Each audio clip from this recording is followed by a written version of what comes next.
Ladies and gentlemen, we must start the beat with a correction.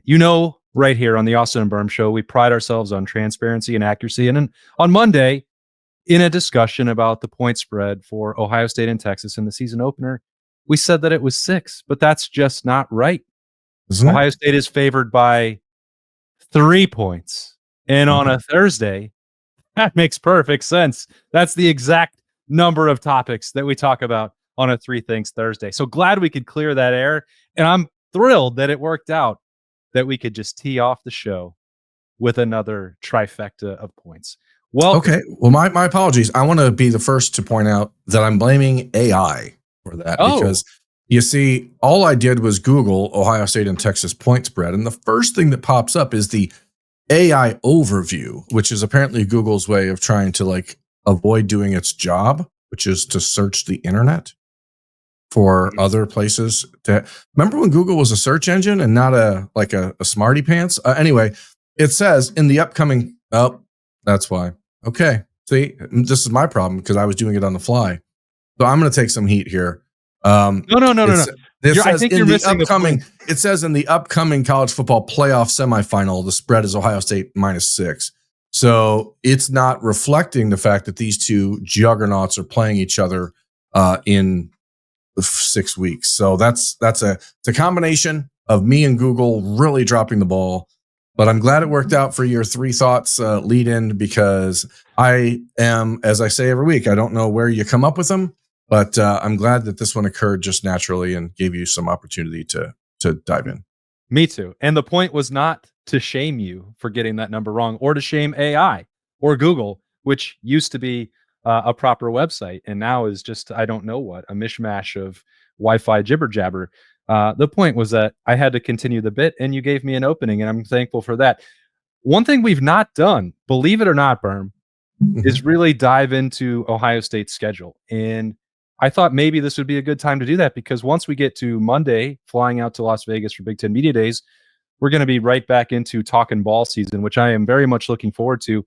But I think there are some opportunities to look at this Ohio State schedule, which is one of the top 20 in terms of difficulty, depending on which exact metric you're using. But not AI, not Google's AI metric. No, we did not use Google's strength of schedule metric, which you obviously can't trust. But if you look around with PFF, if you use S&P Plus, others, you can find Ohio State getting a lot of credit for the strength of the schedule. And I think that may surprise people because if we're zoomed out for the big picture, we've talked about the games that are in the horseshoe. And it's like, well, you have Texas and Penn State, and then clearly you have to go on the road and win the rivalry game. It's like there's not a ton else on there.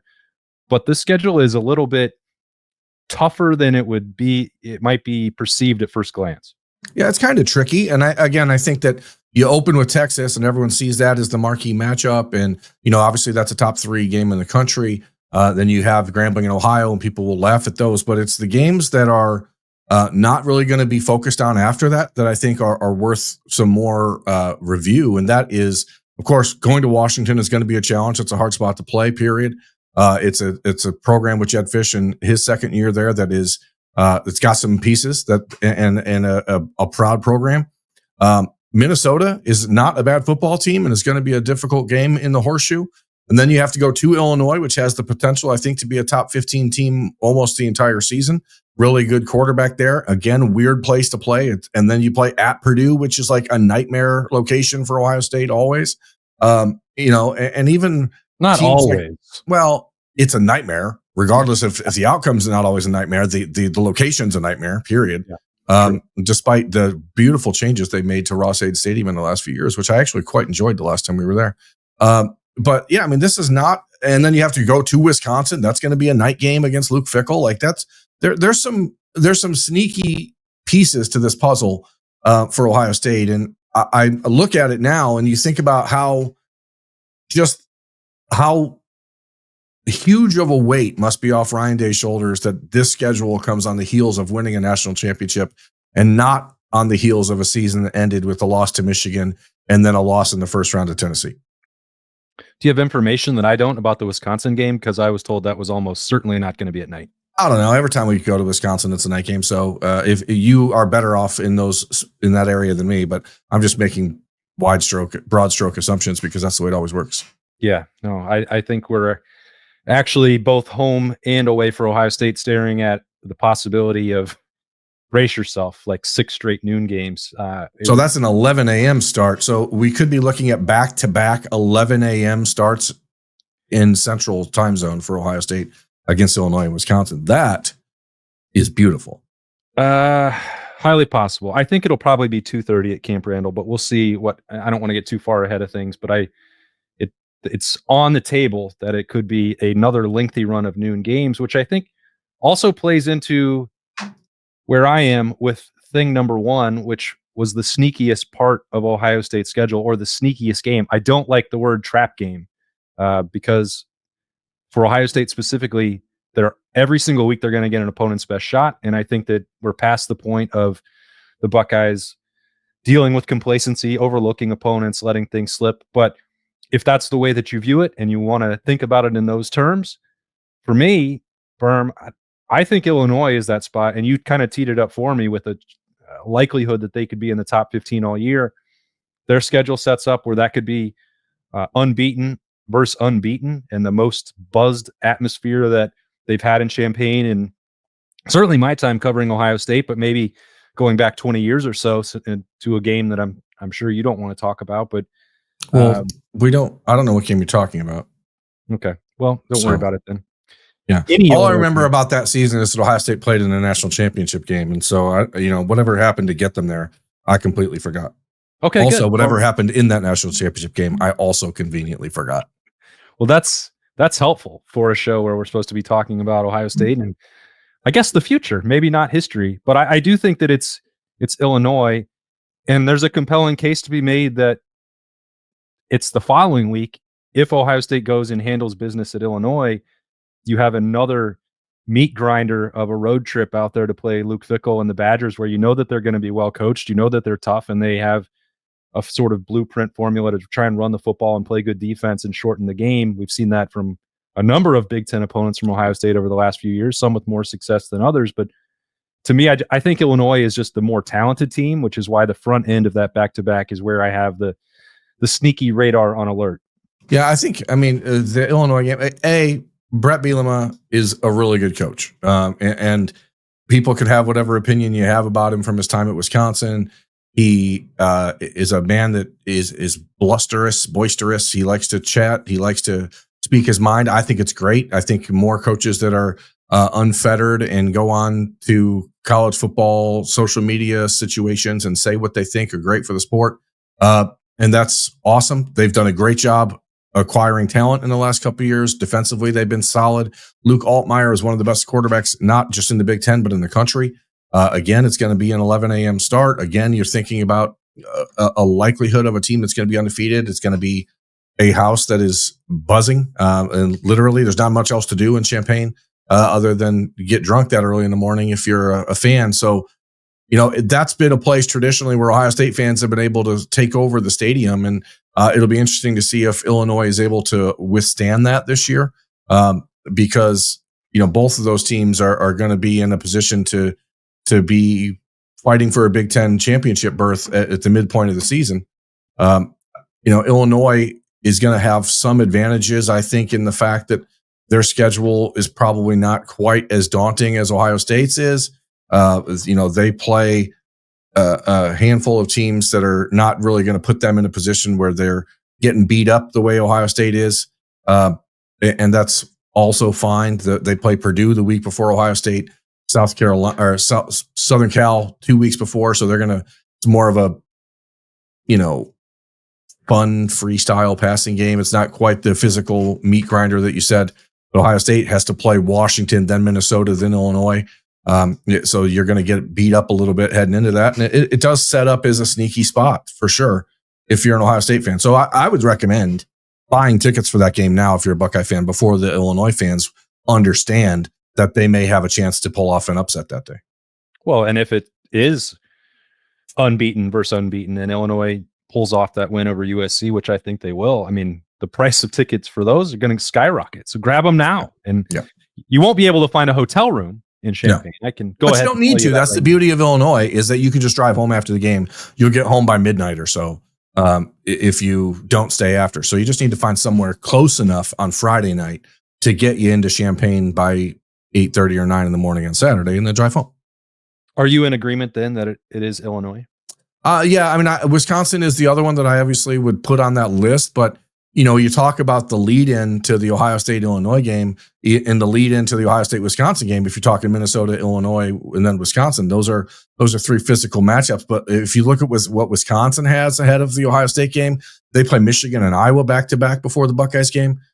That's a team that's going to be beat up. And aside from the fact that they might have already surrendered their season at that point, if they lose to Alabama on the 13th and then Michigan and Iowa, it's a real tough slate for Luke Fickell this year. And honestly, the main reason I put Illinois ahead of Wisconsin here is that when we were there 2 years ago, it felt like the entire buzz, atmosphere, energy of Camp Randall was gone. And I don't know why. It was as, I don't want to say disappointing, because obviously and from an Ohio State perspective, I wanted it to be quiet. But like, even when there were moments in that game where Wisconsin had a chance to take momentum away from the Buckeyes, the crowd did not seem to believe they could win. And that was never the case for Ohio State and Wisconsin in, years previous. I thought it was strange 2 years ago because it was like, that was my first time at Camp Randall.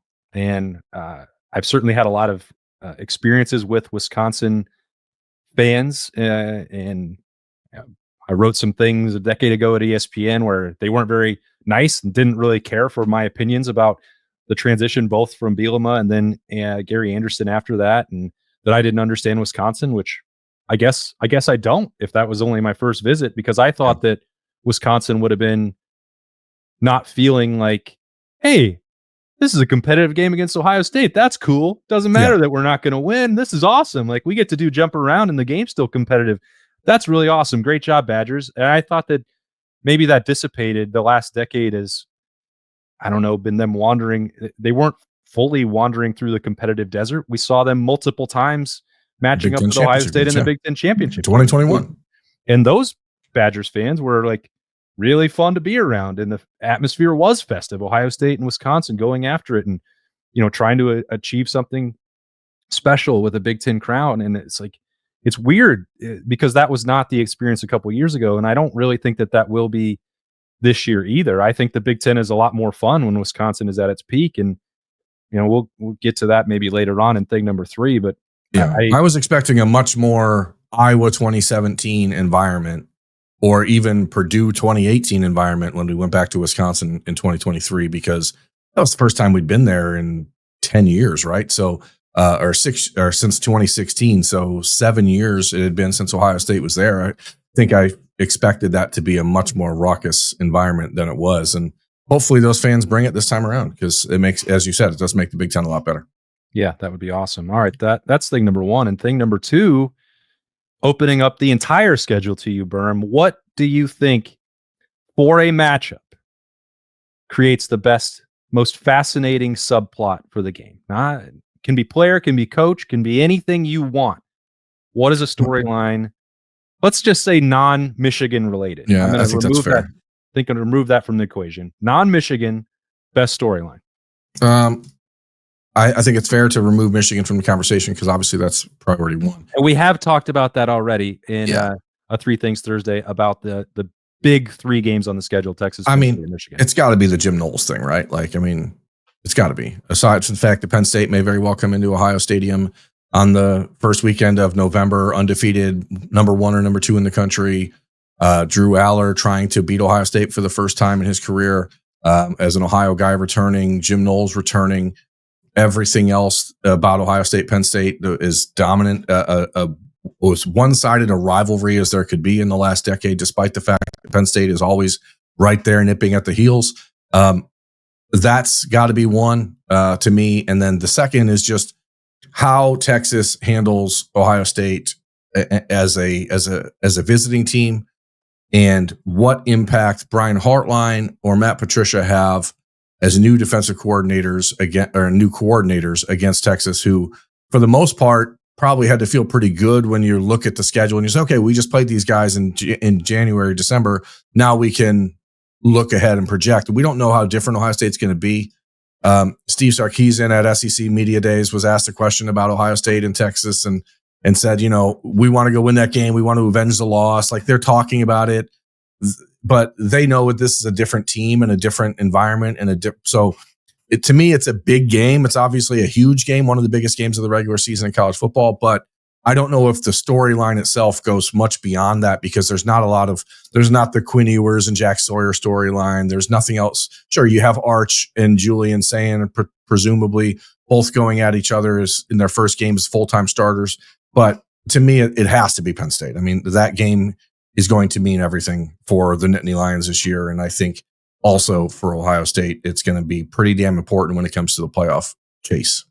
Yeah, no, I agree. I think it's Jim Knowles, and I'm curious not just what the reception will be when he walks into the Horseshoe, because I bet it won't be nice. I don't think it's going to be very nice, but I don't know. Don't you think there'll be some percentage of Ohio State fans that want to at least applaud, tip their hat, and say thank you for the national title before they shift over to booing him? There's got to be some. I hope so, but I don't. I don't know that that's a reasonable expectation. I think that is a NFL mindset, I think, in a lot of ways. If a player returns after winning a championship somewhere, I think it's easier to, like, I was watching that quarterback thing on Netflix with Kirk Cousins this time around, and the way he was received in Minnesota, like, it's like, hey, this isn't your choice, but we appreciated you. And then we'll cheer you in the pregame, but we're going to boo the hell out of you when you run out of the field when the clock is ticking. I don't anticipate that being the case for Jim Knowles this time around. Well, I'm not saying that Ohio State's going to put a video montage of Jim Knowles' best moments up on the video board. I just think that, like, it should have been handled much differently by both sides when the departure happened. And even in the months since, there was an opportunity for that sort of cheering to happen and that sort of thank you bow to everyone that hasn't happened. I don't anticipate that will be nice, but I do think it adds a real layer to things that is going to be super interesting to watch.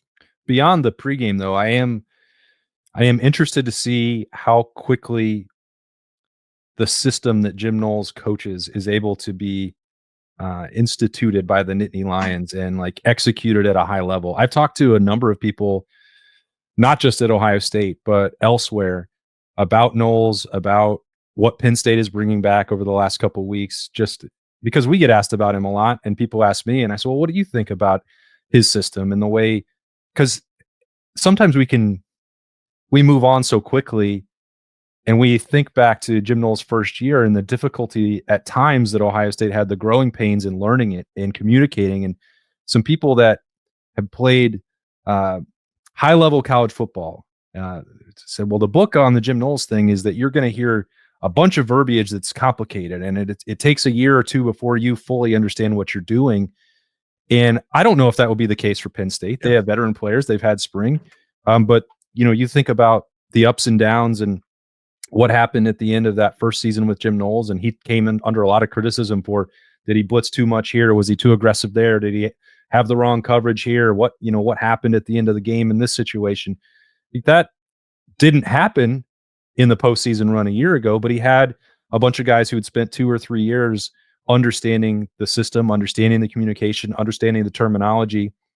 This is not to open up. I don't know if I would even say that I'm skeptical of Penn State being able to learn that quickly under Jim Knowles, because he's a great teacher and he's a great defensive coordinator. But there are people that are around the college football world expressing a little bit of uncertainty about that, or at least curiosity about it, which I think is fair. And everyone is looking at James Franklin as well. It's like, well, he's copying the Michigan and Ohio State blueprint, and they're retaining the roster. Defense wasn't the issue for Penn State. It was like, never has been. So if they bring in Jim Knowles and it takes a little bit of time for them to get their feet back under them, the whole thing could crumble apart for James Franklin this year, which frankly won't surprise me in any way, shape, or form.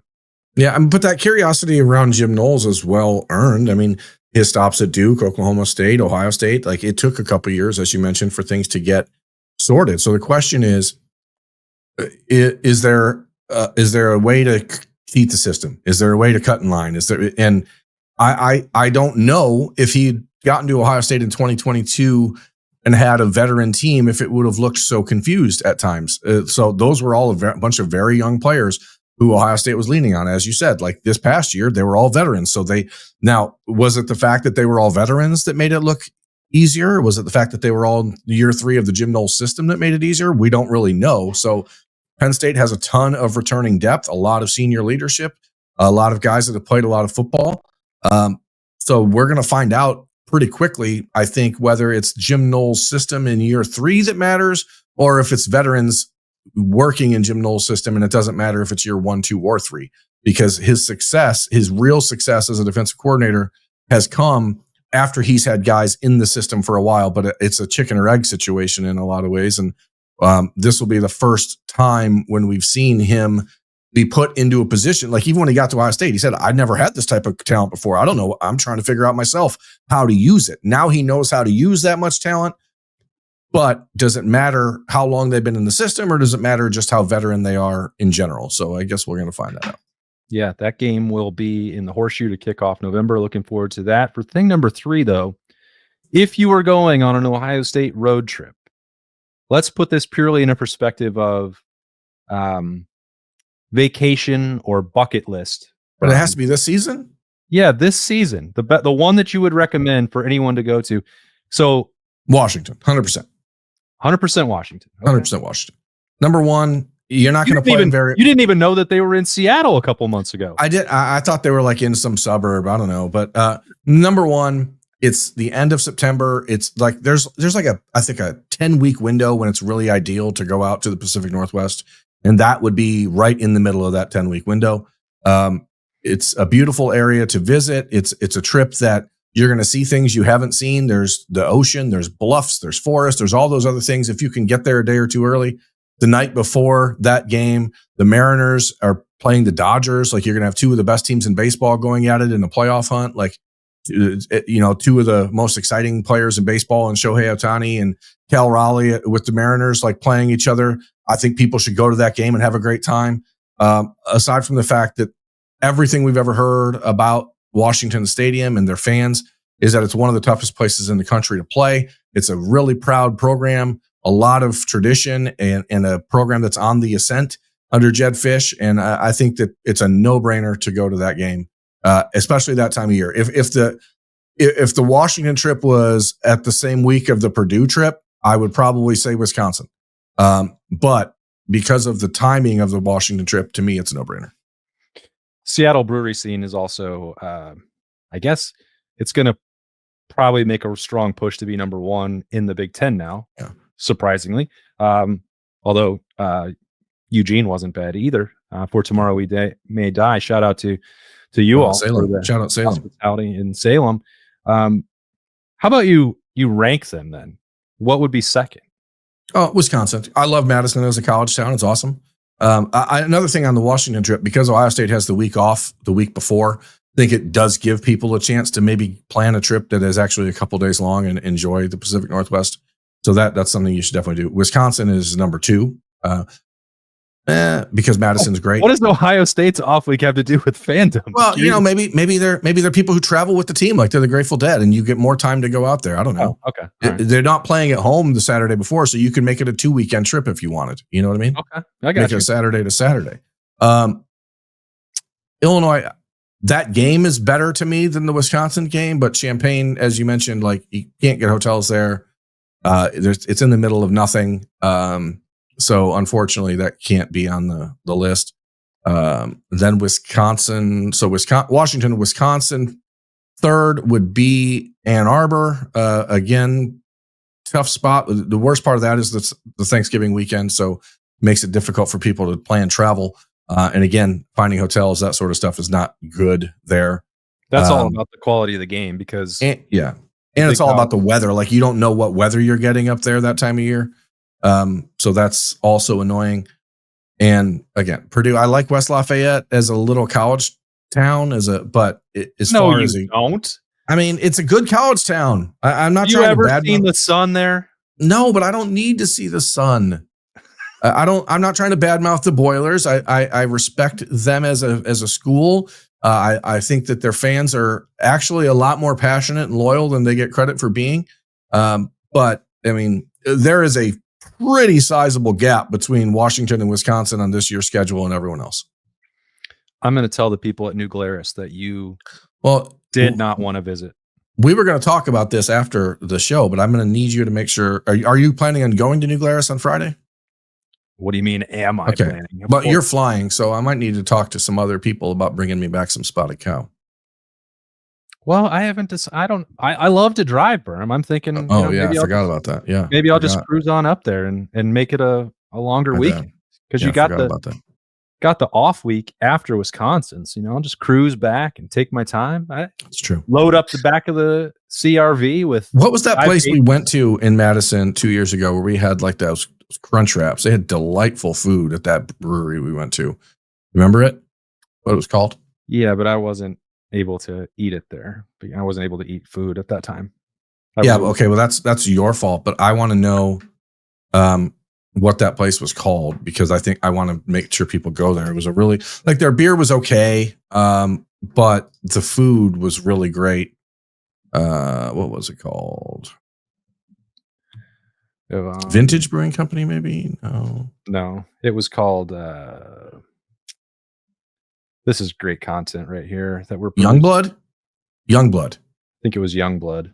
Yeah, they had their beer was pretty good, but those crunch wraps they had were phenomenal. Yeah, it was Youngblood for sure. And I did still enjoy the beer, even if I couldn't eat the food. But guess what? That's not a problem anymore. So it's as many brats as I can possibly eat that weekend. How many brats do you think you can possibly eat in one setting? Because I'm not a brat guy, but how many brats are you putting down? If you had your druthers and somebody just walked up to you with a tray full of brats and they're like, Austin, do your worst. Where do you, assuming that modesty and humility has nothing to do with this conversation and you can just absolutely gorge, how many do you think you're being able to put down in your current after the life changes I've made? I'd probably be hurting after 2, which is probably a better state for my overall health than I was 2 years ago on that visit. I wouldn't stress myself to the point of getting to 3. I don't believe. Yeah. I mean, I wouldn't consider myself like a champion eater of any sort, but sometimes like when we last weekend, we went to my mother-in-law's for fireworks and a little post 4th of July thing. And she made tacos and it's just like a traditional size Ortega. Well, you are a champion taco eater. And I know it sounds ridiculous to say, but I could have eaten 25 of them and it would not have mattered, I would have, by the time I finished the 25th, I still would have went, man, I could eat a couple more tacos. It would not have even made a difference. I had 7. Yeah. But I could have absolutely eaten 3 times that amount and not cared. And it's only tacos. I don't feel ever full when I'm eating tacos until well after I'm done eating. So in the midst of the deluge, I could just go ham on these dudes. You know what I mean? That's unfortunately how I am with beer and not an actual food anymore. And pizza. You're that way with pizza too. That's true. I am that way with pizza. That's a great point. I could eat it every single day. And I wish that I did, to be totally honest with you. But that got me in. You can eat pizza at every meal, and you can still have a breakfast pizza. You can have lunch pizza. You can have dessert pizza. There's no other food item that is such a wonderful vehicle for any meal time or place as pizza. This has really devolved into a Freaky Friday on a 3 Things Thursday. My apologies. Well, that's the end of our show. Well, hold on. 2.5 weeks ago, we got to the end of the show and you're like, hey, Austin, aren't you going to talk about the changes that you're making with where you're writing these days? And I was like, I don't know. I wasn't planning to, but sure, let's talk about Letterman Row. And guess what? Now it's your turn. Yeah. What are you going to talk about? Oh, yeah. I'm also now back at Letterman Row and on 3 and excited. As I was writing down why I was willing to make that decision again after a couple of years of what started as a very exciting venture back in 2021 that turned into a nightmare / disaster. Sometimes you have to grow up and acknowledge some things on your own part. And I probably was a bit stubborn, and just glad to be back at On 3 and Letterman Row and working with you, but also with Spencer, also with Mick Walker, who, I mean, on the recruiting side of things. And I hope we're going to have Mick on talking stuff with me at times, and we're going to work on trying to make that happen. I just think Mick he gives me an opportunity to work with somebody who feels the same way about the recruiting industry that I do, which I've never had the opportunity to really work with someone like that. And so that is really exciting for me. And obviously working with you and Alex Gleitman, who I worked with 15 years ago at 11 Warriors when we were both trying to figure out what this industry was about. So it's an exciting change. I know people have questions about it. Feel free to find me on Twitter at Birm, and I put my email address in there if you have questions or you want some clarity on things or you want to ask me why I handled certain things certain way. I'm more than happy to dive into those things with you, because I think people deserve as much clarity as I can provide on these matters, and I'm happy to do it. But ultimately, I'm just glad to be back in something that we built, because, and I said it at the time, and it was probably viewed by most as hyperbole in some manner. When I left there, in June of 2022, like that was right after losing both my parents, and like leaving Letterman Row, and as much as we put into it personally, felt like a major punch in the gut when it happened. And so it's not about righting wrongs, but it is about both sides of that public dispute that happened 3+ years ago, saying, hey, this is kind of silly. We've all grown up. We've all matured. Let's move on. And excited to be there and hope to be there for the next, 15 years and be done. And as I said 2.5 weeks ago, and we'll reiterate now, this does not change anything in terms of the Austin Birm Show. We are locked in for the long-term foreseeable future with 10 TV Plus, 97.1 The Fan. The show's not changing channels. It's not going away. Yep. And in fact, it's only going to get bigger and better as the season ramps up here, starting on Monday as we head out to Las Vegas for Big Ten Media Days. And then what do we have? 15 days until camp starts. 14 days. Exactly 2 weeks from now. Yeah. Since today's a Three Things Thursday for camp opening at the Woody Hayes Athletic Center. So can't wait. A lot of exciting things in the works for everyone here. And we appreciate you spending part of your day with us on this Thursday, a Three Things Thursday on the Beat. He is Birm. I am Austin. We'll talk to you later.